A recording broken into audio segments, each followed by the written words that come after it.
আমার রব, এই রবি আমার সব, দামে দামে তুন মনে তারি অনুভব। তোমার দুনিয়াতে আমি যেদিকে তাকাই, অথই নিয়ামতে ডুবে আছি সবাই। পাক পাখালির গানে শুনি তসবি কলো রব, তসবি কলো রব। আল্লাহ আমার রব, এই রবি আমার সব।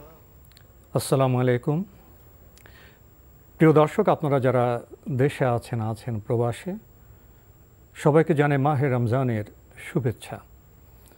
শুরু হলো পবিত্র রমজান উপলক্ষে আনটিভি আয়োজিত এবং লাভ হলো নিবেদিত লাইভ অনুষ্ঠান আপনার জিজ্ঞাসা। আপনাদের সাথে আছি আমি জয়নুল আবেদিন আজাদ। আপনাদের মনে জায়গা প্রশ্নের জিজ্ঞাসার সরাসরি জবাব দিচ্ছেন বিশিষ্ট আলেম ডক্টর মোহাম্মদ সাইফুল্লাহ। আসসালামু আলাইকুম ওয়া রাহমাতুল্লাহি ওয়া বারাকাতুহু। প্রিয় দর্শক, আমাদের আজকের প্রাসঙ্গিক আলোচনার বিষয় আখিরাত ভাবনা। চলুন তাহলে জিজ্ঞাসার আলোকিত ভুবনে আমরা শুরুতে আজকের যে প্রাসঙ্গিক আলোচনার বিষয় আখিরাত ভাবনা। আমরা তো দুনিয়ামুখী হয়ে গেছি, তাই না? দুনিয়া বসবাস করছি, আমাদের যাপিত জীবন আকাশ এবং আঙিনা নিয়ে এখানে আমরা ব্যস্ত। তো আখিরাত ভাবনা এই দুনিয়ার জীবনে কতটা প্রাসঙ্গিক, এমন প্রশ্ন তো জাগতেই পারে। ধন্যবাদ। খুবই গুরুত্বপূর্ণ একটি বিষয়। প্রথম কথা হচ্ছে আখিরাত কাকে বলা হয়। আমরা অনেক সময় এটা শুনে আসছি, আখিরাত আখিরাত আখিরাত সেটি হচ্ছে শেষ জীবন। এটা আমাদেরকে বুঝতে হবে যে আমাদের এই দুনিয়াতে একটি জীবন আছে, এটাকে দুনিয়ার জীবন বলা হয় থাকে, পার্থিব জীবন। এই পার্থিব জীবনটা আমাদের আখিরাতের জীবন থেকে ভিন্নতর, আলাদা। আখিরাতের জীবনের সাথে এর কোনো মিল নেই। এই বিষয়গুলো যারা বুঝতে পারে, উপলব্ধি করতে পারবে, তারাই কেবল আখিরাতের ভাবনাকে নিজেদের জীবনের জন্য পুঁজি হিসেবে গ্রহণ করতে পারবে। এক নম্বর পয়েন্ট হচ্ছে যে দুনিয়ার জীবন এটাকে আল্লাহ রাব্বুল আলামিন খুবই ক্ষণস্থায়ী করেছেন এবং এর কোনো ধরনের নিশ্চয়তা নেই। এনি টাইম আপনি চলে যেতে পারেন, যে কোনো সময়। এখন সুন্দর কথা বলছেন, কিছুক্ষণ পর নেই, নাই হয়ে যেতে পারেন। আমরা আমাদের চোখের সামনে দেখছি। সুতরাং এটা বিশেষভাবে দেখছি আমরা। এর নামই হচ্ছে ফানা। এর আরেকটি নাম হচ্ছে ফানা, যেটা একেবারে মানে শেষ হয়ে যাবে, মানে সামান্যতেই শেষ হয়ে যাবে। ধ্বংস সামান্যতেই শেষ, কিছুই না আছে, শেষ হয়ে যাবে। কিন্তু আখিরাতের জীবনকে আল্লাহ রাব্বুল আলামিন কোথাও বাকা বলেছেন, চিরস্থায়ী। ওয়াল আখিরাতু খায়রুন ওয়া আবকা। আল্লাহ তাআলা কোরআনে কারীমে ইরশাদ করেন, আর আখিরাত হচ্ছে তোমাদের জন্য কল্যাণের বিষয়, সেখানে ভালো আছে। দুনিয়াতে নিরবিচ্ছিন্ন ভালো নেই। কিছু জিনিস ভালো এর মতো, কিন্তু এর মধ্যে ভালো থাকলেও খারাপ মিশ্রিত। মানে যেমন খাবার খাই আমরা, এখানে কিছু ফায়দা আছে, কিছু কি আছে, ক্ষতিকর দিকও রয়েছে। কিছু সুবিধা আছে, কিছু অসুবিধাও আছে। অর্থাৎ প্রত্যেকটা জিনিস নির্ভেজাল, নিষ্কলুষ, নিরবিচ্ছিন্ন কল্যাণ নয়। নিরবিচ্ছিন্ন কল্যাণ মানুষের জন্য একটাই, সেটা হচ্ছে আখিরাত। এই জন্য আল্লাহ তাআলা বলেছেন ওয়াল আখিরাতু খায়রুন ওয়া আবকা, এবং তোমাদের জন্য চিরস্থায়ী। ফলে আল্লাহ সুবহানাহু ওয়া তাআলা অন্য আয়াতের মধ্যে এই কথা বলেছেন, আখিরাত হচ্ছে খুলুদ। কারণ আল্লাহ রাব্বুল আলামিন এই পরবর্তী জীবনটাকে, যেটাকে বলা হচ্ছে শেষ জীবন, যেটাকে বলা হচ্ছে, এই জীবনে আর মৃত্যুর কোনো সম্ভাবনাই থাকবে না। নিশ্চিত মৃত্যু শেষ হয়ে যাবে। দুনিয়ার এই জীবনকে মৃত্যু দিয়ে লিমিট করে দেওয়া হয়েছে। আল্লাযী খালাকাল মাউতা ওয়াল হায়াতা লিয়াবলুয়াকুম আইয়ুকুম আহসানু আমালা। যিনি মৃত্যু এবং জীবনকে সৃষ্টি করেছেন, লিয়াবলুয়াকুম, যাতে তোমাদের পরীক্ষা করতে পারেন। সুতরাং এটা একেবারে পরীক্ষাস্থল নির্দিষ্ট করা আছে। কিন্তু আখিরাতের জীবন, সেখানে আর মৃত্যুর কোনো সম্ভাবনা নেই। এইখানে হচ্ছে পার্থক্য। সেকেন্ড যে বিষয়টি, রাসূলুল্লাহ সাল্লাল্লাহু আলাইহি ওয়াসাল্লাম কীভাবে আখিরাতের জীবনকে মূল্যায়ন করেছেন হাদিসের মধ্যে দেখুন। আল্লাহ রাসূল সাল্লাল্লাহু আলাইহি ওয়াসাল্লাম দোয়ার মধ্যে বলেছেন, আল্লাহুম্মা আসলিহ লানা দুনিয়ানা আল্লাতী ফিহা মাআশুনা। হে আল্লাহ, আমাদের ওই দুনিয়াকে আমাদের জন্য সমৃদ্ধ করে দিন, উত্তম করে দিন, ভালো করে দিন। যে দুনিয়াতে আমাদের জীবনযাপনের একটু সুযোগ করে দিয়েছেন, এটা হচ্ছে সামান্য জীবনযাপনের জন্য, কিছু জীবন কাটানোর জন্য। ও আসলিহ লানা আখিরাতাল্লাতী ইলাইহা মাআদুনা, আর আমাদের ওই আখিরাতকে আপনি সমৃদ্ধ করুন, যে আখিরাত হচ্ছে আমাদের মূল গন্তব্য। রাসূলুল্লাহ ডেকেছি, ইনশাআল্লাহ আমরা আরো কথা শুনবো। প্রিয় দর্শক, আমরা আখিরাত ভাবনা নিয়ে খুবই গুরুত্বপূর্ণ কথা শুনছিলাম। এখন আমরা প্রশ্নে যাচ্ছি। আসসালামু আলাইকুম। প্রিয় দর্শক, পরিচয় দিয়ে প্রশ্ন করুন। আমি খুলনা থেকে শিলা বলতেছি। যে একটু জোরে বলবেন, টেলিভিশনের ভলিউম কমিয়ে একটু জোরে বলবেন। জি, আমি খুলনা থেকে শিলা বলতেছি। জি বলুন। আমার বিয়ে হয়েছে গত 5 বছর, আমার 4 বছরের একটা ছেলে সন্তান আছে। এখন আমার স্বামী বাবা মার গৃহস্থলী সাংসারিক কাজ করে, শুধু খাওয়া তাই আমার স্বামী বাবা মার থেকেই আমি পাই। আমার যাবতীয় খরচ আমার স্বামী বহন করেন না, করার মতো অবস্থায় তিনি নেই, বাবা মার সাংসারিক কাজ করে। এক্ষেত্রে আমার স্বামীর কি আমার উপর কোনো কর্তব্য আছে, বা সেটা যদি সে না পালন করে তাহলে কি সে কোনো গুনাহগার হবে? আর একটা প্রশ্ন হচ্ছে, আপনি একটু থামবেন, আপনি খুব গুরুত্বপূর্ণ কথা বলছিলেন কিন্তু সব কথা আমরা স্পষ্ট শুনতে পাইনি। যতটা বুঝতে পেরেছি আপনার সাথে একটু মত বিনিময় করি। আপনার বিয়ে হয়েছে 5 বছর, আপনার স্বামীর আর্থিক সামর্থ্য নেই, তো ফলে আপনার আমাকে বলতে দিন, আমাকে শুনুন, তারপর কথা বলুন, এটাই তো আদব না? তারপর আপনি বলছেন যে আপনার যে খরচ টরচ এগুলো বাবা মা দিচ্ছেন, তাই না? বাবা মা দিচ্ছেন মানে আমি আমার বাবার বাড়ি থেকে না, আপনার খরচ কে দিচ্ছে? আপনার স্বামীর তো আর্থিক সংকট আছে, আপনার বাবা মা আপনার খরচ দিচ্ছে, এই তো? জি। তো এতে আপনি বলছেন আপনার স্বামীর কোনো গুনাহ হবে কিনা, এই তো প্রশ্ন? জি। দ্বিতীয় প্রশ্নটি করুন। দ্বিতীয় প্রশ্নটা হলো, আমার ছেলে, আমি এবং আমার স্বামীর যে ক্ষেত্রটা, এটা যদি আমার শ্বশুর শাশুড়ি বহন করেন তাহলে কি হবে, না এক্ষেত্রে আমার এটা নিজেরটা নিজে দিতে হবে? আপনি এই প্রশ্নটা আমরা স্পষ্ট করে শুনতে পাইনি, আপনি কি আরেকটু ধীরে করবেন? যে আমাদের যে বাক্য বিন্যাস করি না, স্লেবেল আছে, শব্দ আছে, একটি শব্দ উচ্চারণ করার পরে আরেকটি শব্দতে যাবেন। হ্যাঁ, একটু এভাবে দ্বিতীয় প্রশ্নটি করুন তো প্রিয় দর্শক। ক্ষেত্রটা নির্ধারণ করা হয়েছে, এটা কি আমার শ্বশুর দিয়ে দিলে হবে, না এটা আমার নিজের ক্ষেত্র নিজের? আচ্ছা, ফেতরা কে দিবেন, এই তো? জি, কে দিবে? ধন্যবাদ, খুবই আপনি সুন্দর প্রশ্ন করেছেন। আর আমার যে এখনের সময় যে খরচটা আছে, যেমন আমার কাপড় চোপড় বা আমার কোনো খাওয়া দাওয়া কিছু খেতে ইচ্ছে করলো, বা এই যে ফোন ব্যবহার করলে ফোনের যে একটা খরচ, এগুলো আমি যখন বহন করি তখন আমি খুব ভালোভাবে এটা বহন করতে পারি না। যেমন আমার বাবা কিছু টাকা দিচ্ছে, ওটা আমার কোথাও কোনো কিছু দোকান বন্ধক রেখে বা কোনো কিছু। আচ্ছা, আমি আপনাকে একটু বুঝি, আপনার স্বামীর কি আর্থিক সংকট আছে না নেই?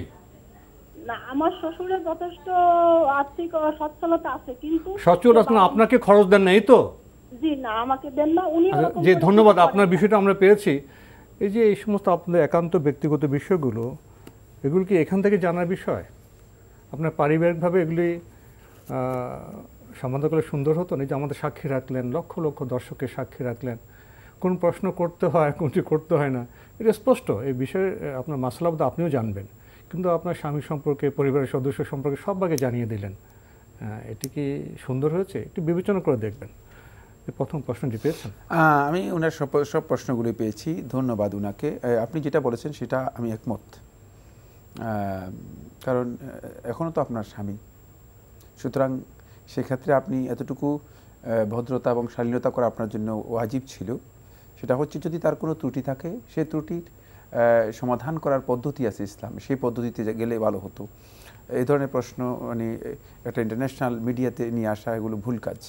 যাই হোক, তারপরে প্রশ্ন করেছেন। বাকি প্রথম কথা হচ্ছে, তিনি যদি তার সামর্থ্য থাকে, ইচ্ছাকৃতভাবে তিনি তার আপনাকে এই আপনার যেই ভরণ পোষণের যে দায়িত্ব আছে, সে দায়িত্ব এবং সন্তানের যেই ভরণ পোষণ এবং খরচ আছে, সে দায়িত্ব যদি তিনি পালন না করে থাকেন, অবশ্যই তিনি গুনাহগার হবেন। এর জন্য তিনি আল্লাহ রাব্বুল আলামিনের কাছে দায়বদ্ধ থাকবেন, জবাবদিহি করতে হবে এবং কাজটি হারাম হবে, কোনো সন্দেহ নেই। এটা হলো প্রথম পয়েন্ট। বাকি আপনি এখানে যে কথাটি উল্লেখ করেছেন সেটা হচ্ছে যে তিনি ঘরের বিভিন্ন কাজ করে থাকেন, মানে তার বাপের সাথে বিভিন্ন কাজে সহযোগিতা করেন, বুঝাতে চেয়েছেন যেটা, সেটা হলো মানে তার বাপের ভালো মানে আর্থিক সচ্ছলতা রয়েছে, কিন্তু তার এই কথা স্পষ্ট করে না যে তার কি আসলে সুনির্দিষ্ট ইনকাম আছে কিনা। যদি তিনি বাপের মানে সহযোগিতা করেন, তার ব্যক্তিগত কোনো ইনকাম না থাকে, সেক্ষেত্রে মানে তাকে ব্যক্তিগত ইনকাম করার জন্য আপনি বাধ্য করতে হবে, তার ব্যক্তিগতভাবে ইনকাম করতে হবে। কারণ বাপের উপর তিনি তো এখন চলবেন না, যেহেতু তার পরিবার আছে, তার পরিবারকে তিনি কীভাবে চালাবেন, এই বিষয়টি পারিবারিকভাবে সুরাহা করতে হবে। পারিবারিকভাবে সুরাহা করতে হবে যে মানে এদেরকে কে চালাবে। আপনি আপনার বাপের কাছ থেকে আপনি ভরণ পোষণ আনবেন না, কিন্তু ভরণ পোষণ যদি বাধ্য হয়ে যান সেটা তো ভিন্ন কথা, কিন্তু আনার কোনো বিধান ইসলামের মধ্যে নেই। আপনার বাপ আপনাকে বিয়ে দেওয়ার পরে আপনার ভরণ পোষণের পরিপূর্ণ দায়িত্ব তার উপর থেকে আপনার স্বামীর উপর মানে ফরজ হয়ে গেছে, বাধ্যতামূলক হয়ে গিয়েছে। সেক্ষেত্রে স্বামী অবশ্যই ভরণ পোষণের দায়িত্ব পালন করবে। 2 নম্বর যে প্রশ্নটি করেছেন সেটা হচ্ছে ফেতরার বিষয়ে। আপনার শ্বশুর যদি ফেতরা দিয়ে থাকে, ফেতরা আদায় হয়ে যাবে আপনার এবং আপনার ছেলের। বাকি আপনার এবং আপনার ছেলের এই ফেতরা আদায় করার দায়িত্ব আপনার স্বামীর উপর, ফরজ হচ্ছে আপনার স্বামীর উপর। এক্ষেত্রে যদি শ্বশুর আদায় করে দেয় তাহলে ফিতরা আদায় হয়ে যাবে। এরপর লাস্ট যে পয়েন্টটি আলোচনা করেছেন এটাই উনি এটা রিপিট করেছেন, ওনার স্বামী সামর্থ্য থাকার পরে খরচ দিচ্ছেন না, এতে ওনার না হতো, এটা তো আপনাদের জবাব হয়ে গেছে। জি জি জি, আমরা জানলাম বিষয়গুলো সম্পর্কে। প্রিয় দর্শক, প্রশ্ন নিচ্ছে। আসসালামু আলাইকুম, পরিচয় দিয়ে প্রশ্ন করুন।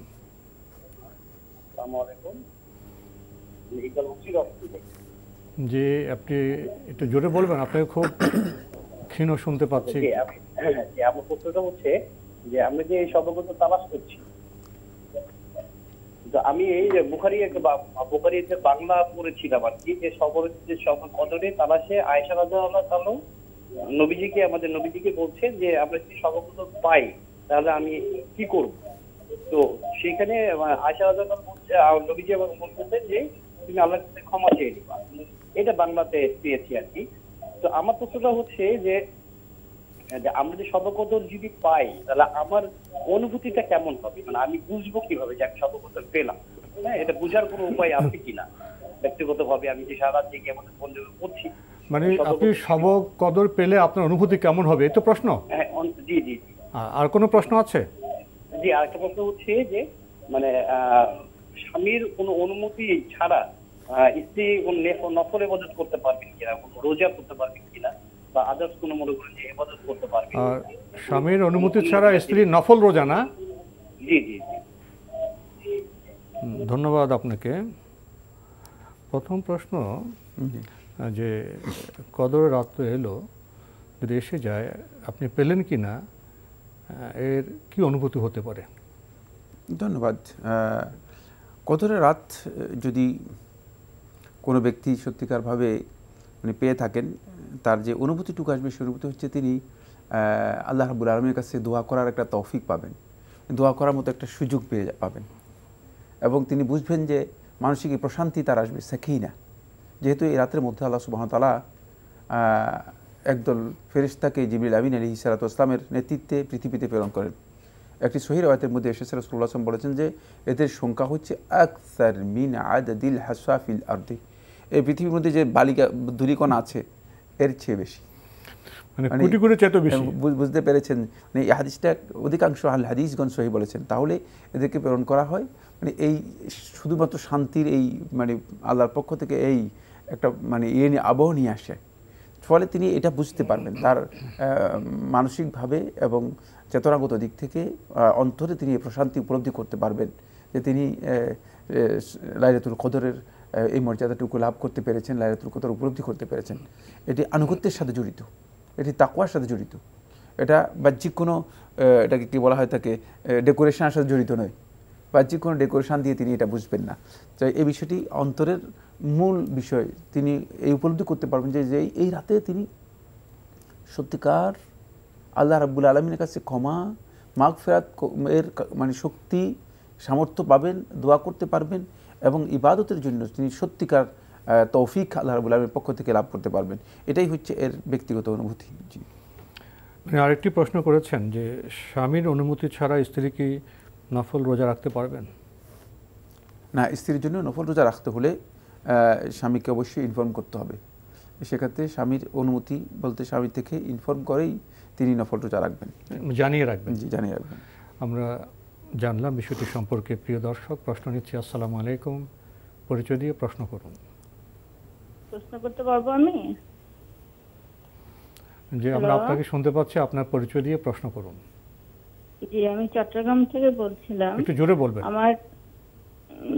আমার একটা প্রশ্ন ছিল যে আমার ছেলে নামাজ করে, সবই করে, রোজাও রাখে, কিন্তু সে মাঝে মাঝে এমন কতগুলি কথা বলে যে শুনলে খুব খারাপ লাগে, যে একটুখানি নাস্তিক টাইপের কথা বলে। তা আমি মাঝে মাঝে ওকে মানে ধরেন যে গ্লাসের মধ্যে পানি নিয়ে আপনার আউযুবিল্লাহ পড়ে, সূরা ফালাক, সূরা নাস পড়ে 3 বার ফু দিয়ে ওকে খেতে দিই। এটা কি ঠিক হবে? ঠিক হচ্ছে?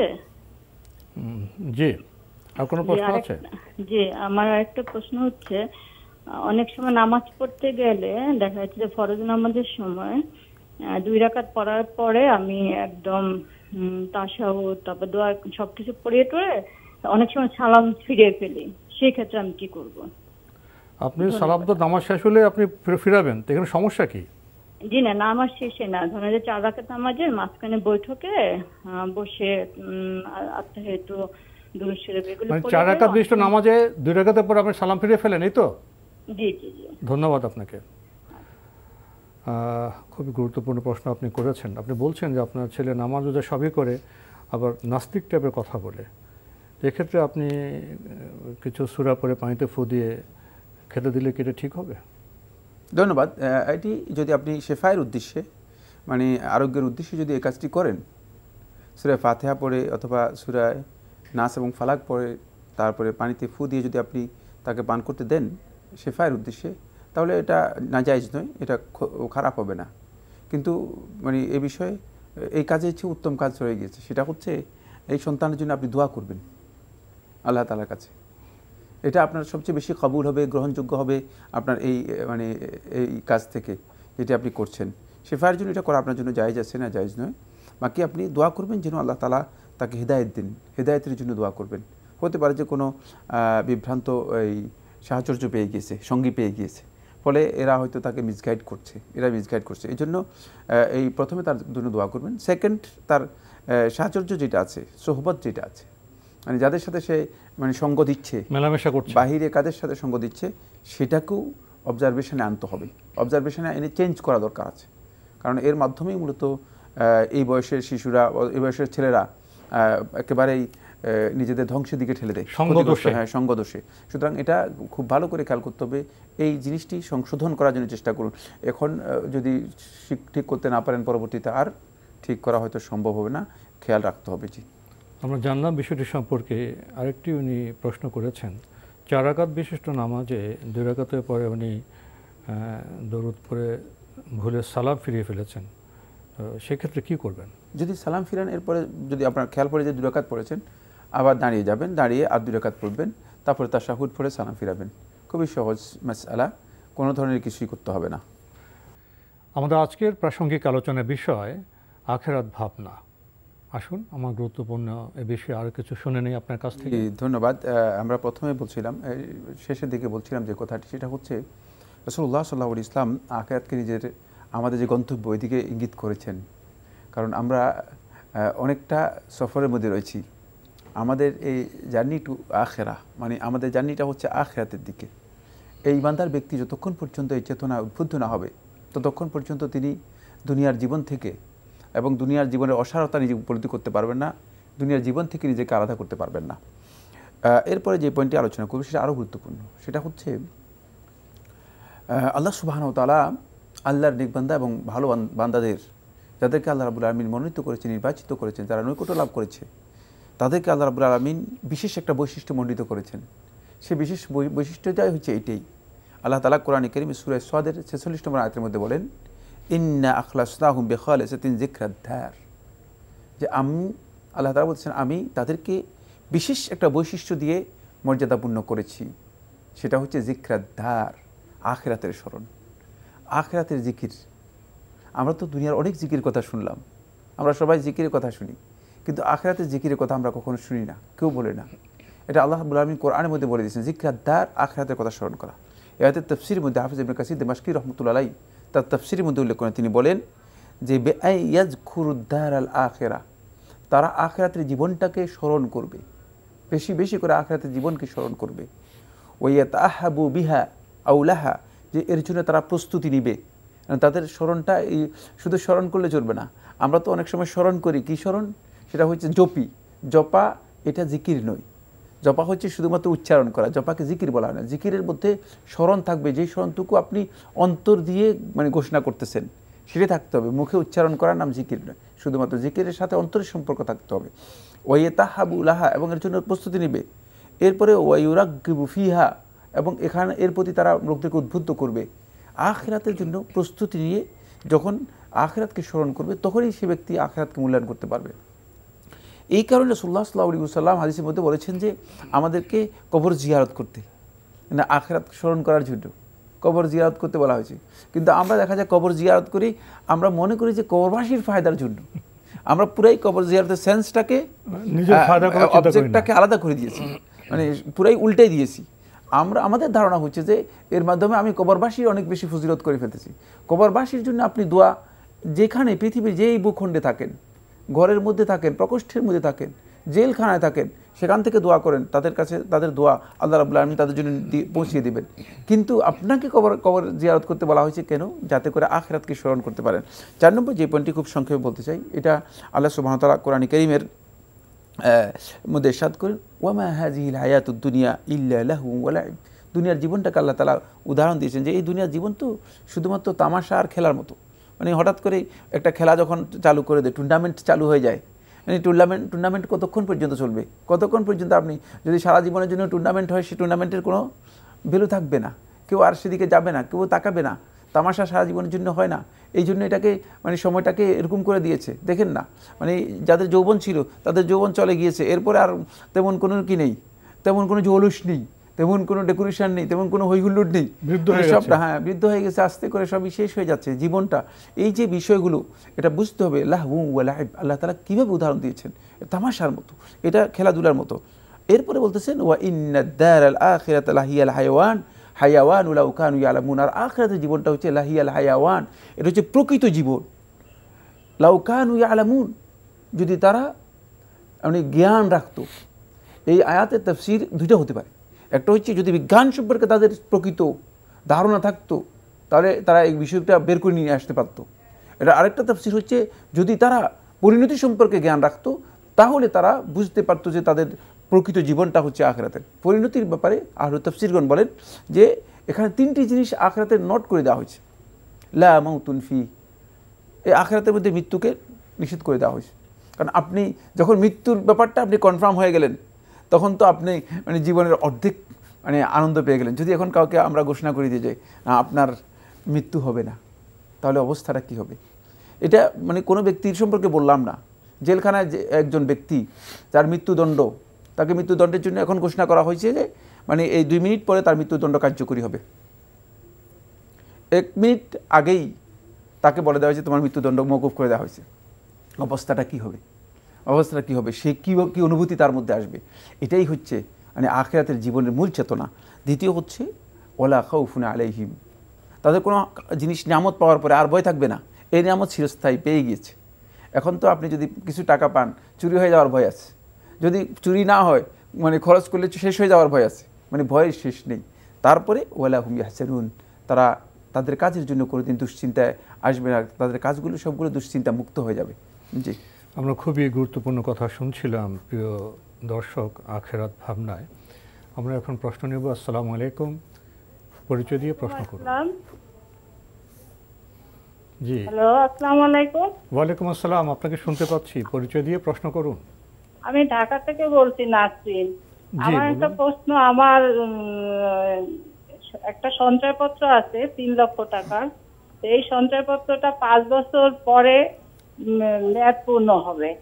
এখন আমি এই সঞ্চয়পত্রটা কি প্রতি বছর এটার জাকাত দেব, না 5 বছর পর যখন এটা পাবো তখন থেকে আমার জাকাত শুরু হবে? আপনি সঞ্চয়পত্র থেকে তো মাসে মাসে লাভ পাচ্ছেন না? না, আমি 5 বছরের জন্য রেখেছি ওইটা, তো 5 বছর পরে ওটা উঠাইতে পারবো। তো উঠাইতে পারবো যখন, তখন থেকে জাকাত শুরু হবে, না 5 বছর প্রতি বছরই আমি জাকাত দিতে থাকবো ওই আপনার প্রশ্ন টাকাটা? পেয়েছি। আমার একটি প্রশ্ন আছে আপনার কাছে, সেটা হলো আপনি তো 5 বছরের জন্য সঞ্চয়পত্র রেখেছেন, কিন্তু সঞ্চয়পত্র থেকে আপনি কি মাসে মাসে কোনো লাভ পাচ্ছেন? আমি না, ওটা লাভ কোনো পাচ্ছেন না। লাভ পাচ্ছি না।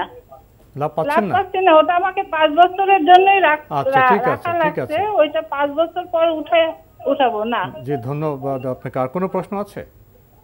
না, এই একটা।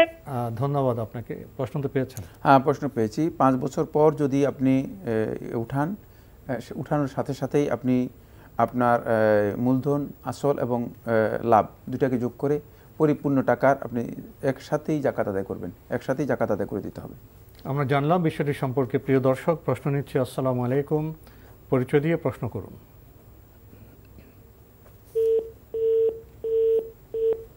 লাইনে আছেন? জি জি, হ্যালো, আসসালামু আলাইকুম। আপনার পরিচয় দিয়ে প্রশ্ন করুন। আচ্ছা হুজুর, ভালো আছেন? আলহামদুলিল্লাহ। আচ্ছা, ওই যে ঈদে শপিং করা নাকি বেদাত, এই কথাটা কি ঠিক? আপনার আর কোনো প্রশ্ন আছে? হ্যাঁ, আরো একটা প্রশ্ন আছে যে আমরা তো মধ্যবিত্ত মানুষ, তো সারা বছর তো আমরা শপিং করি না। তো সামাজিকতা রক্ষার ক্ষেত্রে ঈদে যদি ভালো একটা কাপড় কিনতে চাই, মানে একটু দামি টাইপের আর কি, জি, তো সেই ক্ষেত্রে কি কোনো গুনাহ হবে? যে কি বলে ইসলামে সেক্ষেত্রে দামি ধন্যবাদ কাপড় কেনা যায়? আপনাকে। খুবই জীবন ঘনিষ্ঠ প্রশ্ন আপনি করেছেন। এদের যে শপিং করা হয়, এটা কি বেদাত? না, শপিং, মার্কেটিং এগুলো তো বেদাতের সাথে সম্পৃক্ত নেই, এগুলো ইবাদত নয়। মানে আপনি আরেকটি অদ্ভুত মাসালা নিয়ে এসেছেন। সেটা হচ্ছে আমরা দিন এবং দুনিয়ার কাজ, যেগুলো ইবাদতের বিষয় আর যেগুলো মানুষের ব্যক্তিগত কাজের বিষয়, দুটাকে আমরা মানে একসাথ করে মার্জ করে দিয়েছি। এটা হচ্ছে আপনার প্রয়োজনের জন্য আপনি শপিং করবেন। ঈদের শপিং মানে ঈদ উপলক্ষে শপিং করতেই হবে, এটা ইসলামের বিধান নয়। মানে করতেই হবে, না করলে ঈদ চলবে না। যেমন আমরা বর্তমানে যেই লকডাউনের মধ্যে যে অবস্থা দেখতে পাচ্ছি, প্রসঙ্গত বলছি, মানে অনেকের ধারণা হচ্ছে যে প্রয়োজনে মরে শেষ হয়ে যাব, চিরস্থায়ী মৃত্যু, মানে তারপরেও কিন্তু শপিং কিনতে হবে। হ্যাঁ, পোশাক কিনতে হবে। এটা আসলে কোনো চেতনার মধ্যে পড়ে না। এটা বিবেকবান লোকদের বিবেচনার মধ্যে আসে কিনা আমি জানি না। সুতরাং নিঃসন্দেহে এই ধরনের কাজ উচিত নয়। কিন্তু শপিং করা শরীয়তের বেদাত, এ কথা বলার কোনো বৈধ নেই। মার্কেটিং, শপিং ইসলামী শরীয়তের মধ্যে জায়েজ, সমস্ত ওলামায়ে কেরাম ঐক্যমতে সাব্যস্ত হয়েছে। সেক্ষেত্রে ঈদের জন্য হতে পারে অথবা অন্য কোনো কাজের জন্য হতে পারে, যখনই প্রয়োজন দেখা দিবে আপনি মার্কেটিং করতে পারবেন। জি, উনি আরেকটি বিষয়ে প্রশ্ন করেছেন। উনি তো মধ্যবিত্ত, সবসময় তো ভালো জামা কাপড় কিনতে পারেন না। ঈদের সময় যদি ভালো জামা কাপড় কিনেন, এতে কি গুনাহ হবে? না, গুনাহ হওয়ার কোনো কারণ নেই। ঈদের সময় আপনি সুন্দর পোশাক, যদি ভালো পোশাক কেনেন, আর যদি আপনার সামর্থ্য থাকে, সেটা খেয়াল রাখতে হবে, সামর্থ্য থাকতে হবে। সামর্থ্য থাকে তাহলে এটা গুনাহ হবে না, বরং ঈদের মানে সৌন্দর্যের জন্য যদি কেউ করে থাকেন তাহলে এটা তার জন্য উত্তম কাজ। যদিও মানে সওয়াবের বিষয় নয়, মানে কিন্তু কাজটা উত্তম। নবী সাল্লাল্লাহু আলাইহি ওয়াসাল্লাম পছন্দ করতেন, নবী সাল্লাল্লাহু আলাইহি ওয়াসাল্লাম এই ধরনের কিছুকে পছন্দ করতেন। আমরা জানলাম বিষয়গুলি সম্পর্কে। প্রিয় দর্শক, প্রশ্ন নিচ্ছি। আসসালামু আলাইকুম, পরিচয় দিয়ে প্রশ্ন করুন। জি জি, লাইনে থাকলে পরিচয় দিয়ে প্রশ্ন করুন। আসসালামু আলাইকুম। ওয়ালাইকুম আসসালাম। আমি রুহুল আমিন বলছি। জি, বলুন। আমার প্রথম প্রশ্ন হচ্ছে যে এই ফরজ সালাতে সেজদায় গিয়ে আল্লাহর কাছে কোনো কিছু চাওয়া যাবে কিনা? কোনো কিছু বলতে কি বোঝাচ্ছে বলেন? আপনি কোনো কিছু বলতে কি? সালাতে আমি যখন রুকুতে যাই, সেজদায় যাই, সেজদা যাওয়ার পর তাসবিহ পড়ি, তাসবিহ পড়ার পরে আমি কোনো আল্লাহর কাছে কোনো কিছু চাইতে পারবো কিনা, এই এক নম্বর প্রশ্ন। দুই নম্বর প্রশ্ন হচ্ছে যে নামাজের ভিতরে শয়তান অনেক ওয়াসওয়াসা দেয়, এই ওয়াসওয়াসা ফরজ নামাজে বাম দিকে তাকাইয়া শুধু নিক্ষেপ করিয়া আমি কি আউযু বিল্লাহি মিনাশ শাইতানির রাজিম এই কথাটা বলতে পারবো কিনা, এই বলতে পারবো কিনা? এটা শুধু ফরজ নামাজে। তো নফল নামাজের ব্যাপারে একটু আমাকে জানতে চাই। ধন্যবাদ আপনাকে। খুবই গুরুত্বপূর্ণ প্রশ্ন আপনি করেছেন। আপনার প্রথম প্রশ্ন, ফরজ সালাতে সেজদায় আল্লাহর কাছে আপনি কিছু চাইতে পারবেন কিনা? প্রথম কথা হচ্ছে কিছু বলতে তিনি কি বুঝিয়েছেন? আল্লাহ রাব্বুল আলামিনের কাছে তো চাইতেই হবে। আর আল্লাহ তাআলা ছাড়া আর কার কাছে চাইবেন? সব কিছু তো তার কাছে চাইতে হবে। হ্যাঁ, সুতরাং কোনো কিছুই বলতে সব কিছুই তো আমরা চাইবো, কার কাছে চাইবো? আল্লাহর কাছে চাইবো। সুতরাং যদি আপনি চাইতে হয় সব কিছুই চাইতে পারবেন, কার কাছে চাইবেন? আল্লাহর কাছে চাইবেন। আর সেটা ফরজ সালাতের মধ্যে, এবং ফরজ সালাতের সিজদার মধ্যে আল্লাহর বান্দাগণ আল্লাহর সবচেয়ে কাছে পৌঁছে যান। দুই সময় আল্লাহর বান্দাগণ আল্লাহর সবচেয়ে কাছে পৌঁছে। তার মধ্যে এটা একটা সময় যখন আল্লাহর বান্দাগণ সিজদারত হন, আকরাব মা ইয়াকুনুল আবদু মির রাব্বিহ, রাসূলুল্লাহ সাল্লাল্লাহু আলাইহি ওয়াসাল্লাম হাদিসের মধ্যে বলেছেন যে বান্দা তার রবের থেকে একেবারে কাছে পৌঁছে যায়, কাছে চলে যায়।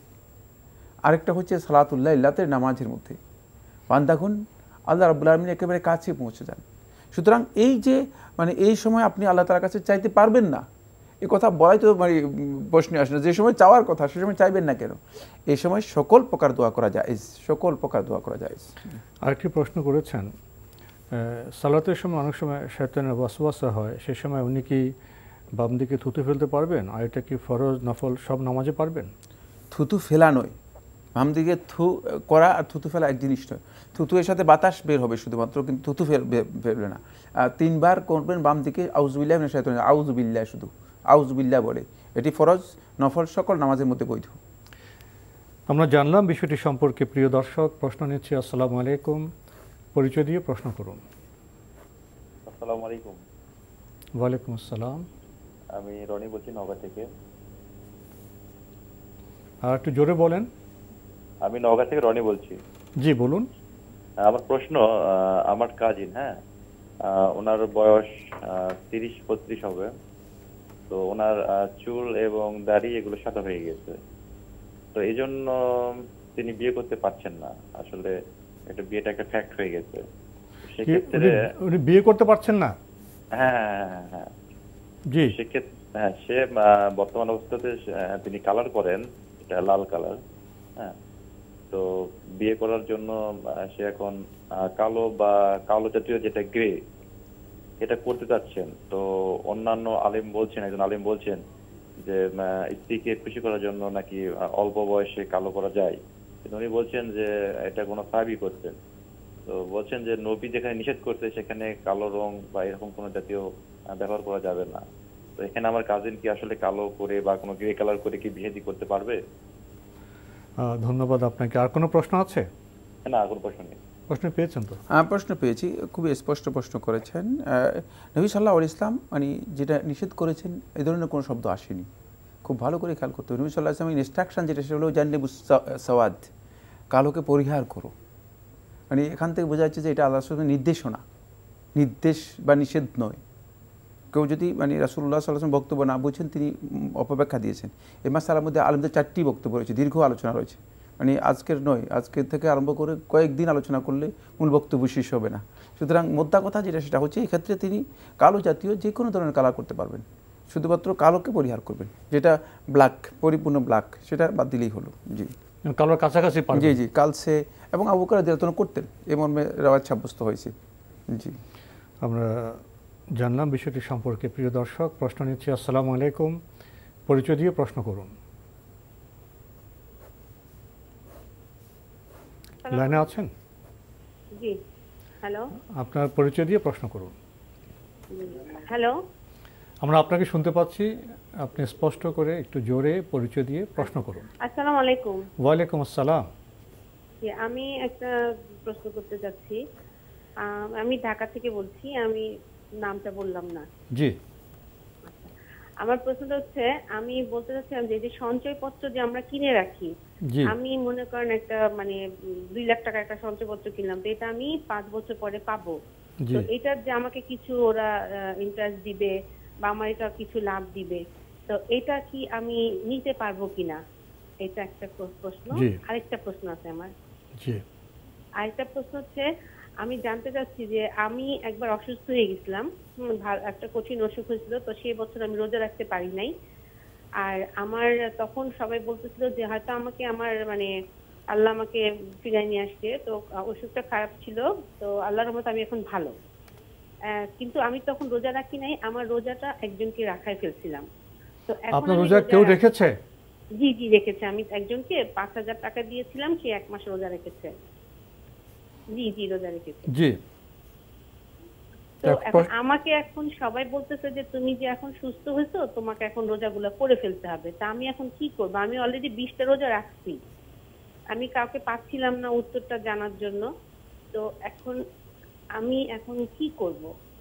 আর একটা প্রশ্ন আছে আমার, যে আমি যে ব্যাংকে টাকা রাখি, হ্যাঁ, এটা থেকে আমাকে একটা দেয়, মানে কিছু টাকা দেয়, হয়তো কোনোবার 2,000 দেয়, কোনো 1,000 দেয়, আমার একটা টাকা সেভিংস আছে।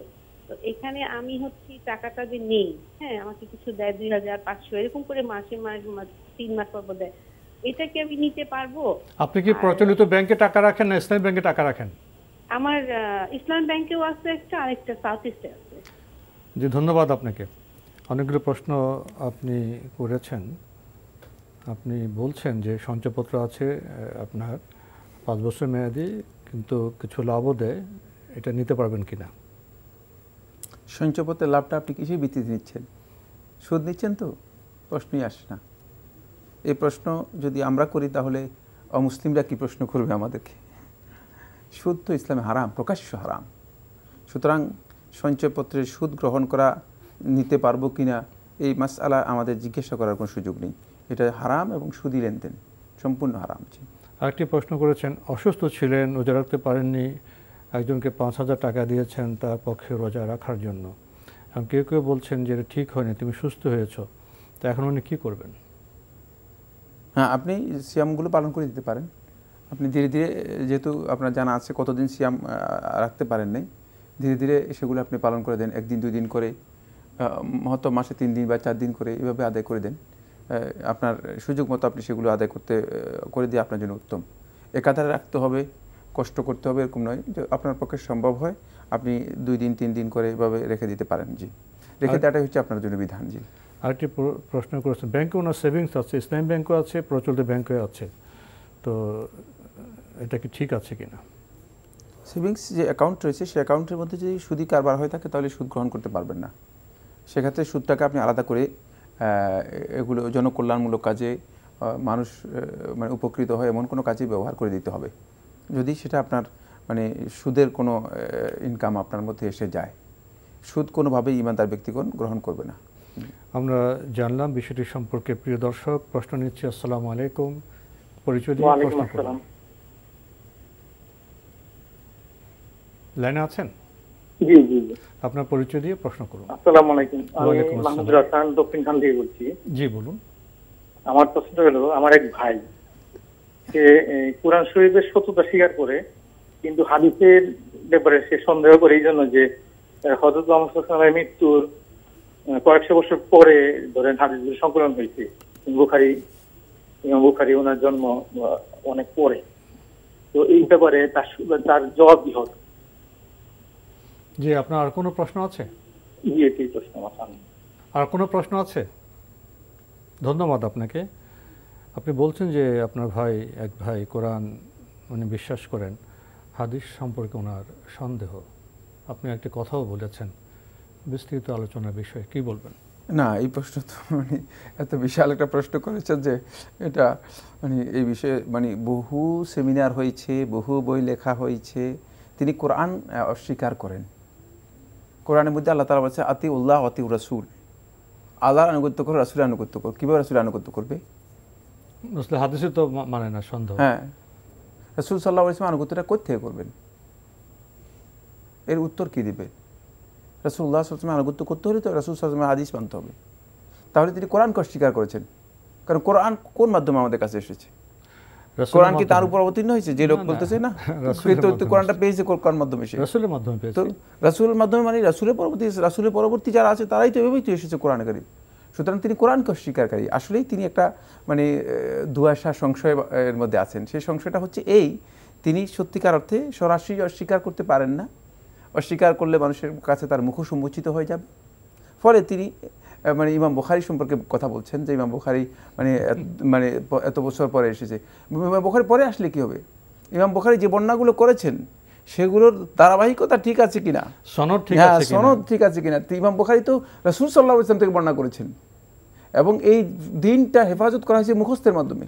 কোরআন হেফাজত করা হচ্ছে আজকের দিন পর্যন্ত মুখস্থের মাধ্যমে, হাদিস হেফাজত করা হচ্ছে আজকের দিন পর্যন্ত মুখস্থের মাধ্যমে।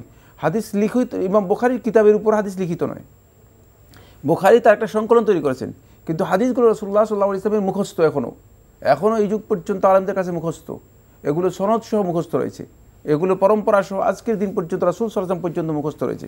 সুতরাং এগুলো সংরক্ষণ করা হয়েছে মুখস্থের উপর। তাই ইমাম বুখারী রাহমাতুল্লাহ মুখস্থের পর এটাকে একটা সংকলনের আকার দিয়েছেন, সংকলনের রূপ দিয়েছেন, কিন্তু সেটা মুখস্থ ছিল সবার কাছে। এই জন্য যখন ইমাম বুখারী রাহমাতুল্লাহ বুখারী শরীফ লেখেন, বুখারীর মুকাদ্দিমার ভূমিকার মধ্যে রয়েছে, ভূমিকার মধ্যে স্পষ্ট আছে 90,000 আহলে হাদিস এটা দেখেছেন যে সব বক্তব্যগুলো আর রাসূল পর্যন্ত ঠিকঠাক মতো পৌঁছেছে কিনা, সবাই এটাকে স্বীকার করে নিয়েছে। এবং ইমাম বুখারীর মৃত্যুর পর থেকে আরম্ভ করে এই পর্যন্ত অন্তপক্ষে কয়েকশো কোটি হাফেজা হাদিস গিয়েছে, মানে যারা মানে মৃত্যু হয়েছে, চলে গিয়েছে, যারা এই কিতাব দেখেছে, দেখে স্বীকার দিয়ে গিয়েছে যে হ্যাঁ আল্লাহ রাসূল পর্যন্ত এর সনদ ঠিক আছে, মানে তাদের থেকে আরম্ভ করে আল্লাহ রাসূল পর্যন্ত এর সনদ ঠিক আছে। সুতরাং এই ব্যক্তি নিশ্চয়ই পথভ্রষ্ট, কারণ কোরআনে কারীম, শেখুল ইসলাম তাইমির রহমতুল্লাহ, খুব সংক্ষেপে বলে দিচ্ছি, শেখুল ইসলাম তাইমির রহমতুল্লাহ বলেছেন যে ব্যক্তি কথা বলবে সে কোরআনে কারীমের 126টা আয়াতকে অস্বীকার করলো। 126টা আয়াতের মধ্যে আল্লাহ তাআলা আল্লাহ রাসূল সাল্লাল্লাহু আলাইহি ওয়াসাল্লামের হাদিসকে মানে মানতে বাধ্য করেছেন, হাদিসকে বিধান হিসেবে উল্লেখ করেছেন। সুতরাং এটা বিস্তারিত একটি আলোচ্য বিষয়। তিনি সত্যিকার অর্থে মানে একটা বিভ্রান্ত ভাইরাসের মধ্যে, মানে ক্ষতিকর একটা ভয়ঙ্কর ইমান বিধ্বংসী ভাইরাসে আক্রান্ত। একটি তথ্য দেওয়া প্রয়োজন যে বর্তমান সভ্যতায় পাশ্চাত্য ইউরোপে এবং আমাদের দেশেও একটি গ্রুপ বেরিয়েছে যেটা কোরআনের গ্রুপ বলে, এটা বোধহয় উনি বোধহয় সেখানে চলে গেছেন। জি জি জি, তিনি ওই গ্রুপেরই ওই ভাইরাসে আক্রান্ত হয়েছেন। এবং ওই ভাইরাসটা মূলত ওই ভাইরাসটা বের করেছে কারা? এরা ইউরোপ থেকে এই ভাইরাস বের করা হয়েছে এবং এটা দীর্ঘ আলোচনা রয়েছে। এটার উদ্দেশ্য হচ্ছে দিনটাকে ধ্বংস করে দেয়া, কারণ দিনের মধ্যে সন্দেহ তৈরি করে দেয়া। কারণ দিনের যে ইবাদতগুলো আছে, আমরা যে রিচুয়ালগুলো পালন করছি হাদিসের মাধ্যমে, এগুলো সবটাই হাদিসের উপর নির্ভর, সবটাই হাদিসের উপর নির্ভর। আপনি যদি মানে হাদিস না মানেন, এক রাকাত সালাত আদায় করতে পারবেন না, এক রাকাত সালাত আদায় করতে পারবেন না, মানে 5 ওয়াক্ত দূরের কথা, এক রাকাত সালাত। আমরা ইনফরমেশন দেই যে একটা গ্রুপ বেরিয়েছে, কোরআন গ্রুপ নামে, নিজেদেরকে বলছে তারা ইসলামের সংশয় সৃষ্টি করেছে। হাদিসকে অস্বীকার করা মানে ইসলামের তো আমল আখলাক তো সব তো সমস্ত ইসলামের মধ্যেই সংশয় তৈরি করে দেওয়া। সতর্ক থাকতে হবে, সচেতন থাকতে হবে প্রিয় দর্শক। আর এখন যে মিডিয়ার যুগ, সেখানে তো আপনারা দেখবেন ইউটিউবে কত কিছু বেরোচ্ছে, আমাদের সচেতন থাকতে হবে প্রিয় দর্শক। প্রশ্ন নিচ্ছে। আসসালামু আলাইকুম, পরিচয় দিয়ে প্রশ্ন করুন। হ্যালো, জি আমরা আপনাকে শুনতে পাচ্ছি, পরিচয় দিয়ে প্রশ্ন করুন। আসসালামু আলাইকুম। ওয়ালাইকুম আসসালাম। আমি চট্টগ্রাম থেকে বলছি, ফারজানা ইসলাম। জি বলুন। আমার একটি প্রশ্ন ছিল। জি। যে আমরা জানি যে নামাজে দাঁড়ানোর সময় মুখে নিয়ত করতে হয় না, তাহলে আমরা কি নামাজে দাঁড়িয়ে মানে শুধু আল্লাহু আকবার বলে হাত বেঁধে ফেলবো, নাকি আমরা মনে মনে কিছু মানে বলতে হবে নিয়তের কথা, যে কত রাকাত নামাজ পড়তেছি, নাকি মানে ফরজ নামাজ না সুন্নাত নামাজ? স্পষ্ট বোঝা গেছে আপনার প্রশ্ন আমরা পেয়েছি। আর কোনো প্রশ্ন আছে? জি না, আর কোনো। ধন্যবাদ আপনাকে, প্রশ্নতে পেয়েছেন। জি প্রশ্ন পেয়েছি। শুধুমাত্র আল্লাহু আকবার বলেই আপনি নিয়ত বেঁধে ফেলবেন, এর জন্য আর আলাদা কোনো আয়োজনের কোনো প্রয়োজন নেই। আপনি সালাতে দাঁড়িয়েছেন তো আপনি এখানে মানে এই কথা বলার দরকার নেই, মনে একটা ইচ্ছা থাকতে হবে। যে মনের ইচ্ছা তো সালাতে দাঁড়ানোর সাথে সাথেই তিনি সালাতের উদ্দেশ্যে দাঁড়িয়েছেন, মনের ইচ্ছাটা আলাদা করার কোনো সুযোগ নেই, ভাষা প্রকাশ আলাদা কোনো সুযোগ নেই। সুতরাং এর জন্য আর কোনো চিন্তা আনতে হবে না। শুধু আল্লাহু আকবার বলে তাকবীরে তাহরিমা দিয়েই, তাকবীরে তাহরিমার মাধ্যমেই আপনি সালাত শুরু করে দিবেন। আমরা জানলাম বিষয়টি সম্পর্কে। প্রিয় দর্শক, প্রশ্ন নিচ্ছি। আসসালামু আলাইকুম, পরিচয় দিয়ে প্রশ্ন করুন।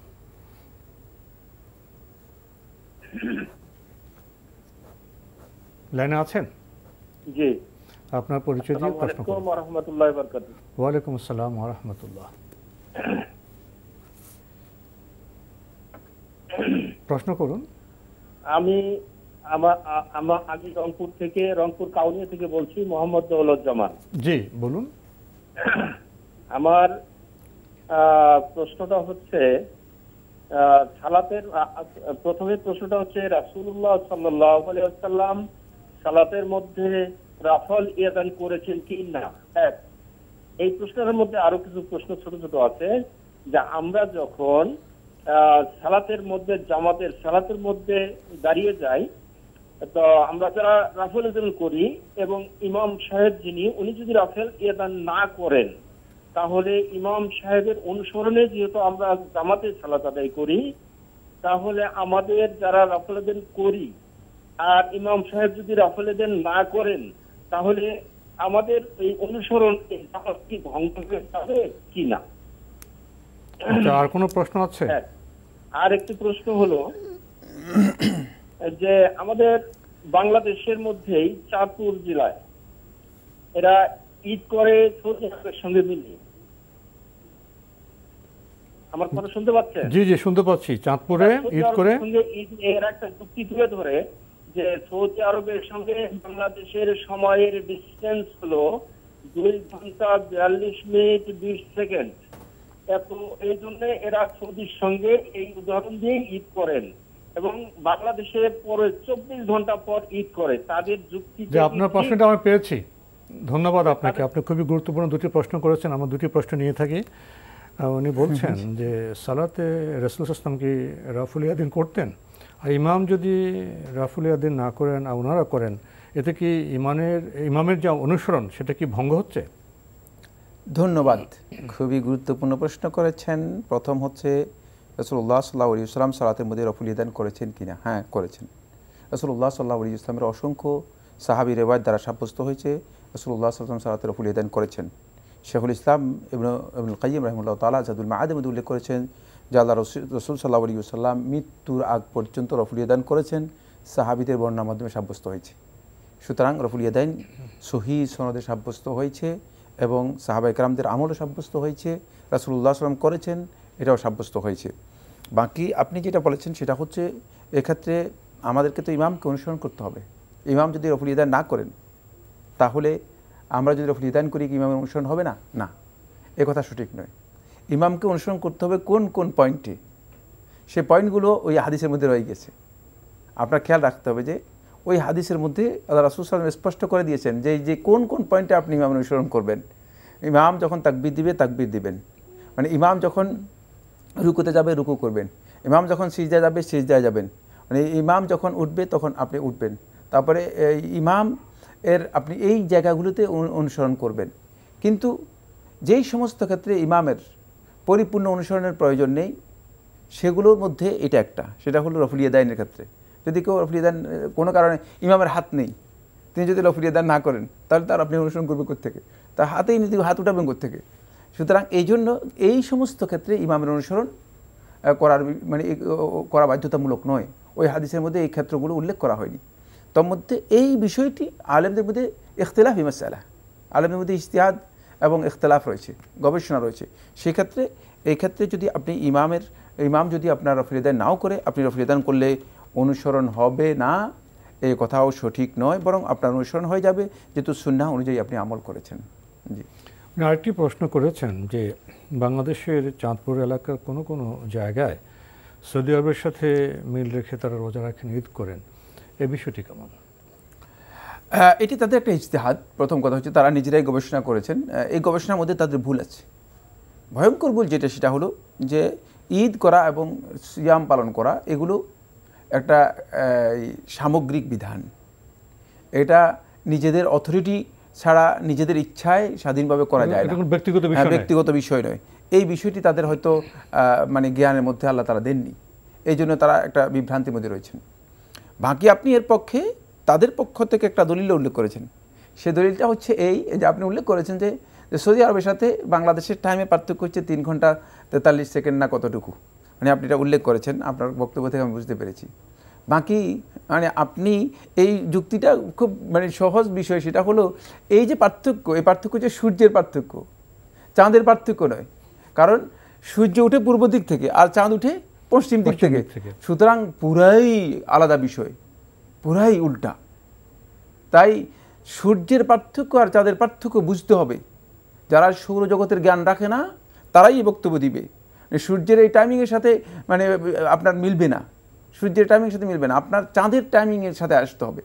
চাঁদের এই পার্থক্য একদিনও হতে পারে, 2 দিনও হতে পারে। এটা যারা চাঁদ সম্পর্কে গবেষণা করেন তাদের কাছ থেকে জেনে নেওয়ার চেষ্টা করুন, তাহলে আপনার কাছে স্পষ্ট হয়ে যাবে। যেহেতু বাংলাদেশে মানে সৌদি আরব এবং পশ্চিম যে এলাকা রয়েছে এই এলাকার সাথে চাঁদ দেখা যায় না, এটা চাঁদ বিষয়ে যারা গবেষণা করে থাকেন তাদের বক্তব্য দ্বারা একেবারে স্পষ্ট প্রমাণিত। সুতরাং মানে চাঁদের এই টাইমিং এর পার্থক্য বিশাল পার্থক্য। আর একটি বিষয় রয়েছে, চাঁদ দেখার বিষয়টি মানে চাঁদের অবস্থান এর সাথে জড়িত। আপনি জানেন যে প্রথম চাঁদ যখন মানে উদিত হয় তখন শুধুমাত্র 28 অথবা 27 মিনিট থাকে, খুব অল্প সময়, একেবারে খুব অল্প সময় থাকে। এই সময়ে দেখা যেতেও পারে, নাও যেতে পারে। সুতরাং এই কারণে রাসূলুল্লাহ সাল্লাল্লাহু আলাইহি ওয়াসাল্লাম এই বিধানটাকে ফ্লেক্সিবল করেছেন। রাসূলুল্লাহ সাল্লাল্লাহু আলাইহি ওয়াসাল্লাম এটাকে মানে আরেকটু মানে সহজ করে দিয়েছেন, যাতে করে মানে যদি কোনো কারণে কেউ দেখতে না পারে তাহলে তারা হিসাব করে 30 দিন পূর্ণ করবে, 30 দিন পূর্ণ করে তারপরে তারা তাদের ইবাদত শেষ করবে, এতে কোনো ধরনের অসুবিধা নেই। সুতরাং এই নিয়ে বাড়াবাড়ি করে একেবারেই সৌদি আরবকে মানদণ্ড নির্ধারণ করতে হবে। যদি সৌদি আরবকে মানদণ্ড নির্ধারণ করার বিষয় থাকতো, কোনো দলিল থাকতো, তাহলে এটা সহজ হতো, কিন্তু দলিল তো নেই। সৌদি আরবকে কেন মানদণ্ড নির্ধারণ করেছে? কারণ ইসলামের কোনো বিধানের সাথে সৌদি আরবের কোনো সম্পৃক্ততা নেই, শুধুমাত্র মক্কা এবং মদিনা হারামাইনের বিষয় রয়েছে। যেহেতু হারামাইনে সেখানে মানে মদিনাতে রাসূলুল্লাহ সাল্লাল্লাহু আলাইহি ওয়াসাল্লাম হিজরত করে গিয়েছেন, আর মক্কাতে যেহেতু হজের বিধানগুলো দেওয়া আছে, শুধু এগুলোই হচ্ছে সৌদি আরবের সাথে সম্পৃক্ত বিষয়। আর বাকি ইবাদতগুলো আমরা কোনোটাই সৌদি আরবের সাথে করি না। আমরা কি নামাজ কি সৌদি আরবের সাথে পড়তেছি? না, আমাদের সাথে 3 ঘন্টা পার্থক্য। তো আমরা কেন সৌদি আরবের সাথে নামাজ পড়তেছি না? তো আমরা কি ইফতার কি সৌদি আরবের সাথে করতেছি? আমরা কি সিয়াম সৌদি আরবের সাথে শুরু করতেছি? তাহলে সিয়ামও তো সৌদি আরবের সাথে শুরু করতে পারতেছি না। সৌদি আরব আমাদের মানে কত পরে শুরু করতেছে। এখন আপনি খুব ভালো করে পার্থক্যটা বুঝেন, পার্থক্যটা কোথায় গিয়েছে। সৌদি আরব চাঁদ আগে দেখেছে, অথচ সৌদি আরবের সূর্য কিন্তু মানে তারা পরে দেখেছে। মানে সৌদি আরব চাঁদ আগে দেখেছে, সূর্য কিন্তু পরে দেখেছে, আমাদের 3 ঘন্টা পরে। হ্যাঁ, আমাদের মানে সুতরাং এখান থেকে বোঝা যাচ্ছে যে চাঁদ এবং সূর্যের এক বিশাল পার্থক্য রয়েছে। এখানে গুলিয়ে ফেলেছেন, এখানে আপনিও গুলিয়ে ফেলেছেন, তারাও গুলিয়ে ফেলেছে। এখানে আপনার সাথে আমি একটু শেয়ার করতে চাই। জি জি, সেটা হলো আমরা তো আপনার বক্তব্য থেকে উপলব্ধি করলাম আমাদের নিজেদের স্বদেশ, আমাদের ভূগোলে আমরা চাঁদ দেখে রোজা রাখবো, চাঁদ দেখে আমরা রোজা ভাঙবো বা ঈদ করবো। আরেকটি বিষয় আমার কাছে খুব গুরুত্বপূর্ণ মনে হচ্ছে ইসলামের ভাবধারায়, যে রাষ্ট্রীয় শৃঙ্খলা। আপনি শুরুতেই বলেছেন ঈদ ব্যক্তিগত বা গ্রুপের বিষয় না, ঈদ হলো সামষ্টিক, এটা জাতীয় বিষয়। আমাদের জাতীয় চাঁদ দেখা কমিটি আছে, এখানে ব্যবস্থাপনা আছে, এই বিষয়ের কি কোনো গুরুত্ব নেই? না, সেটা হয়তো মানে আমি তো প্রথমেই বলে দিয়েছি, এই বিষয়টি স্পষ্ট করে দিয়েছি। জি, এটা গুরুত্ব আছে আমাদের কাছে। আমরা প্রশ্ন নিচ্ছি। আসসালামু আলাইকুম, পরিচয় দিয়ে প্রশ্ন করুন। হ্যালো, যে আপনার পরিচয় দিয়ে প্রশ্ন করুন। আসসালামু আলাইকুম, আমি জিগাতলা থেকে বলছি। ওয়ালাইকুম আসসালাম, জি বলুন। হুজুর, আমি এই রোজার মাসে করোনা আক্রান্ত হয়েছি। তো প্রথম রোজা থেকে আমি হসপিটালে আছি। আজকে 3 দিন যাবত বাসায় আছি, কিন্তু কোনো রোজা রাখতে পারিনি। এখনো ওষুধ খেতে হচ্ছে করোনার কারণে, নেবুলাইজার নিতে হচ্ছে, তারপর শ্বাসকষ্টের জন্য ইনহেলার নিতে হচ্ছে। এখন আমি কি করব, মানে রোজাগুলো কিভাবে রাখবো? পরবর্তীতে রাখলে রমজান মাসে সোয়াব পাবো কিনা, এই একটা কথা। আর একটা হলো আমি 6 রোজা রাখতে চাই। এখন এই ফরজ রোজাগুলো না করে 6 রোজা রাখলে হবে কিনা। আর একটা প্রশ্ন হলো, আমার ইসলামী ব্যাংকে 1 লাখ টাকার একটা ডিপিএস আছে 3 মাস অন্তর। তো সেই টাকাগুলো আমাকে মানে যাকাত দিতে হবে কিনা, এই 3টে প্রশ্ন। আপনি ওখান থেকে তো আপনি প্রফিট পান, তাই না? 3 মাস পরে না, আমি প্রফিট পাচ্ছি, কিন্তু আমি এখনো আনি নাই, 6 মাস হয়ে গেছে। তো এখন মানে ওইটা যাকাত দিতে হবে কিনা বা। ধন্যবাদ আপনাকে।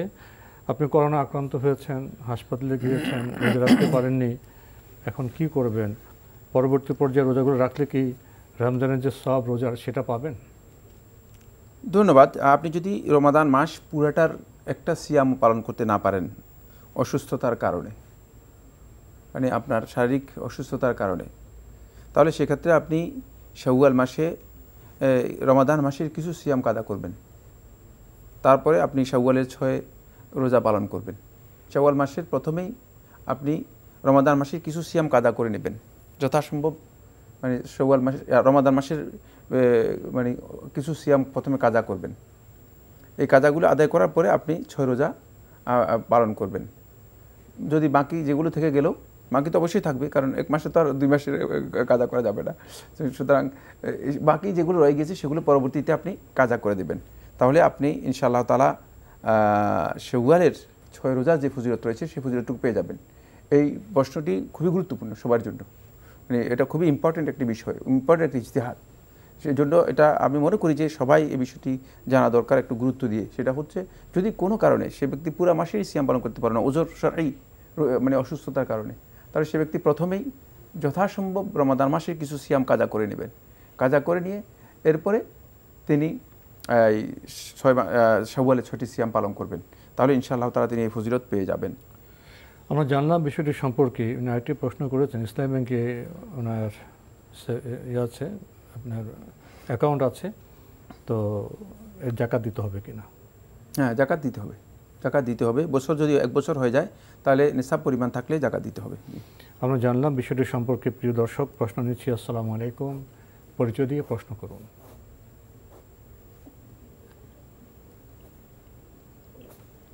লাইনে আছেন? হ্যাঁ, আসসালামু আলাইকুম। ওয়ালাইকুম আসসালাম, আপনার পরিচয় দিয়ে প্রশ্ন করুন। জি, আমি দিনাজপুর থেকে বলতেছি, আব্দুর রহমান। জি ভাইয়া বলুন। আচ্ছা, আমার প্রশ্ন হলো যে ওই বিভিন্ন যে শায়েখ উপাধি, তারপরে মুফতি, তারপরে ডক্টর সাইফুল্লাহ ভাই, এইসব উপাধি তো বিভিন্ন প্রতিষ্ঠান দেয়, কিন্তু আল্লামা উপাধিটা কে দেয়? আল্লামা সম্পর্কে আমরা জানি যে জ্ঞানী, কত বড় জ্ঞানী যে আল্লামা উপাধি দেয়, কোন কোন প্রতিষ্ঠান দেয়? এটা একটা প্রশ্ন। আর একটা, আপনারা বলছেন যে কি বলে ব্যবহারিক স্বর্ণের জাকাত হয় না। মনে করেন যে 50 ভরি স্বর্ণ হলো বা 100 ভরি স্বর্ণ হলো, ব্যবহার তো আজকাল কেউ করে না আর কি, শুধু ব্যবহারেই স্বর্ণই হিসাবে কিনা হয়। হ্যাঁ, এটা একটা প্রশ্ন। আর একটা আমরা দুটি প্রশ্ন নিয়ে থাকি ভাইয়া, দুটি প্রশ্ন নিয়ে থাকি। সম্পূরক একটা প্রশ্ন আছে। আমরা কোথাও গেলাম বাইকে বা বিভিন্ন জায়গায় গেলাম, এই কাপড় নাপাক হয়ে গেল, এক কাপড়ে পরে আসি, তাই এটা কি অবস্থায় কি করা যাবে আর কি? এই 3টা প্রশ্ন। না, কাপড় আপনার নাপাক হয়ে গেল, প্রশ্নটি কেন আসলো? নামাজ পড়বেন? জি জি, আমি অফিসে গেলাম, হ্যাঁ, কিন্তু বাইকে গেলাম বা বাসে গেলাম, বাস নাপাক ছিল বা সিট নাপাক ছিল, অজান্তে আর কি। তারপরে এই কাপড় নিয়ে কিভাবে সালাত পড়বেন, এই তো? জি জি জি, ধন্যবাদ আপনাকে। হ্যাঁ, আসসালামু আলাইকুম। আপনি খুবই গুরুত্বপূর্ণ প্রশ্ন করেছেন। বিভিন্ন উপাধি, শাইখ, মুফতি, আল্লামা। কোনো প্রশ্ন হলো আল্লামা উপাধি কে দেয়? না, এটা আল্লামা উপাধি আসলে কোনো প্রতিষ্ঠান কাউকে দিয়েছে আমার জানা নেই। আর এগুলো সব অনেক ক্ষেত্রেই উপাধির আড়ম্বর, বাড়াবাড়ি, এর কোনো ভিত্তি আছে আমার জানা নেই। অনেক সময় নিজেরা দেয়, ভক্তরা দেয়। মানে যেমন আপনি ডক্টর বলেছেন, তিনি ডক্টরেট করবেন, তাই তিনি ডক্টরেট, এটা প্রাতিষ্ঠানিক মানে একাডেমিক উপাধি। আর মুফতি, সেটা শুধুমাত্র রাষ্ট্রের কর্তৃত্ব আছে, শুধুমাত্র রাষ্ট্র তাকে মুফতি হিসেবে নির্দিষ্ট করতে পারে, আর অন্য কেউ এই পোস্ট দিতে পারে না। রাষ্ট্র ক্ষমতায় শুধুমাত্র মুফতি হিসেবে একজন বা একাধিক ব্যক্তিকে নিয়োগ দিতে পারে, অন্য কারোর জন্য জায়েজ নেই নিয়োগ দেওয়া। সেটা যদি কোনো প্রতিষ্ঠান কাউকে নিয়োগ দেয় সেই চাকরি কাজের জন্য, তাহলে শুধুমাত্র ওই প্রতিষ্ঠান কেন্দ্রিক তিনি মুফতি হতে পারবেন, ওই প্রতিষ্ঠানের জন্য, মানে তিনি বাইরে কোনো ফতোয়া দিতে পারবেন না। সেটা অনেক দীর্ঘ একটি আলোচ্য বিষয়, উনি হয়তো মানে এটা আলোচনার মধ্যে আসবে না এখানে। আর শেখ শব্দটা কমন, শেখ উপাধিটা মানে সম্মানিত বোঝানোর জন্য, মর্যাদা বোঝানোর জন্য। কাউকে আপনি যদি বলেন জনাব, মুহতারাম, ঠিক এই ধরনেরই। এই শব্দটি অত বেশি মানে এমন বিষয় নয় যে এটার জন্য আলাদা অন্য কোনো মানে। শেখ অর্থ কি? শেখ শব্দ হচ্ছে বৃদ্ধ, বয়স্ক, মানে সম্মানিত, এটা বোঝানোর জন্য ব্যবহার করা হয়। আর কোনো অর্থ নেই? না, এটাই। যে উনি আরেকটি প্রশ্ন করেছেন যে গহনার জাকাত হয় না, এটা কি ভিত্তি? আপনি তো আমাদের বক্তব্য শুনেছেন সম্ভবত, যদি শুনে থাকেন তাহলে আপনার কাছে স্পষ্ট হওয়ার কথা। মানে আমরা তো স্পষ্ট করেই বিষয়টি বলে দিয়েছি। এই মাসালার মধ্যে আলেমদের দুটি অভিমত রয়েছে, সেটা আমরা বলেছি, খুবই স্পষ্ট কথা। সেক্ষেত্রে যদি আপনি দেখেন যে আপনার কাছে সম্পদ অনেক রয়ে গেছে, আপনি পুরো 100 ভরি স্বর্ণ সবটাই আল্লাহ রাস্তা দিয়ে দেন, এটা তো আমরা নিষেধ করি নাই, কিন্তু আমরা শরীয়তের বিধানটা বলেছি। বিধানটা বলা, এই ভাই হয়তো বিধানেই বুঝেন নাই যে বিধান কাকে বলা হয় আর কোনটা মানে জাকাত হয় না, এই কথা আমরা বলি নাই। আমরা বলেছি বিধান অনুযায়ী জাকাত ওয়াজিব হবে না। বাকি যদি আপনি মানে 100 ভরি স্বর্ণ আপনার কাছে রয়ে গিয়েছে ঘরের মধ্যে, কোন দরকার নেই আপনার, তাহলে আপনি 100 ভরি থেকে 50 ভরি আল্লাহ রাস্তা দিয়ে দেন মানুষদেরকে। এটাকে আমরা নিষেধ করেছি, প্রশ্নই আসে না। আপনি দিলে তো অবশ্যই সওয়াব পাবেন, এর জন্য কোনো সন্দেহ নেই। উনি আরেকটি প্রশ্ন করেছেন, হয়তো অবশ্যই যাচ্ছেন, পথে কাপড় নাপাক হয়ে গেল, তো আবার সালাতও পড়তে হবে, সেক্ষেত্রে কি করবেন? না, কীভাবে কাপড় কাপড় কাপড় অটোমেটিক কোনো নাপাক হওয়ার কিছুই নেই, মানে এই প্রশ্নটাই শুদ্ধ হয় নাকি। কাপড় নাপাক হতে হলে কাপড়ের মধ্যে নাজাসাত লাগতে হবে এবং নাজাসাত দৃশ্যমান হতে হবে। অজান্তে গোপনে কাপড় নাপাক হয়ে যাবে এই ধরনের কোনো কিছুই নেই। এর মধ্যে যদি কোনো না কোনো পানি টানি কিছু পড়লে এগুলোতে কোনো কিছু নাপাক হবে না। নাপাক আপনি দেখবেন যে কাপড়ের মধ্যে আদৌ কোনো নাজাসাত আছে কিনা, দৃশ্যমান কোনো নাজাসাত কাপড়ের মধ্যে না থাকে তাহলে এই কাপড় নাপাক নয়, এই কাপড় নাপাক নয়, এই কাপড়ে আপনি সালাত আদায় করতে পারবেন। আমরা জানলাম বিষয়টি সম্পর্কে। প্রিয় দর্শক, আমরা প্রশ্ন নিচ্ছি। আসসালামু আলাইকুম, পরিচয় দিয়ে প্রশ্ন করুন। ওয়ালাইকুম আসসালাম, আমি মাহফুজ ঢাকা থেকে বলছিলাম। জি, আমার প্রশ্ন ছিল হলো যে বিয়ের সময় মেয়েরা কাবিন নামায় স্বাক্ষর করার পর দেখা গেছে কি যখন নাকি কবুল বলার জন্য বলা হয় তখন অনেক সময় চুপ থাকে, এর মধ্যে সঙ্গী সাথীরা কবুল বলে বলে এর মধ্যে আনুষ্ঠানিকতা শেষ হয়ে যায়। তো সেই ক্ষেত্রে এটার জন্য কি ব্যাখ্যা বা কি? আর কোনো প্রশ্ন আছে? না, আর কোনো প্রশ্ন নেই। জি, ধন্যবাদ আপনাকে। প্রশ্ন পেয়েছেন তো? প্রশ্ন পেয়েছি। না, মেয়ের কবুলের কোনো মানে সুযোগই নেই। মানে আপনি আমাদের যেই সমাজের মধ্যে সো কল্ড বিয়ের আনুষ্ঠানিকতা এবং এটা প্রচলিত যে বিয়ে আছে, এই বিয়ের মানে একটা ধরন উল্লেখ করেছেন, এটা ইসলামী বিয়ের পদ্ধতি নয়। মেয়ে কবুলের কিছুই নেই।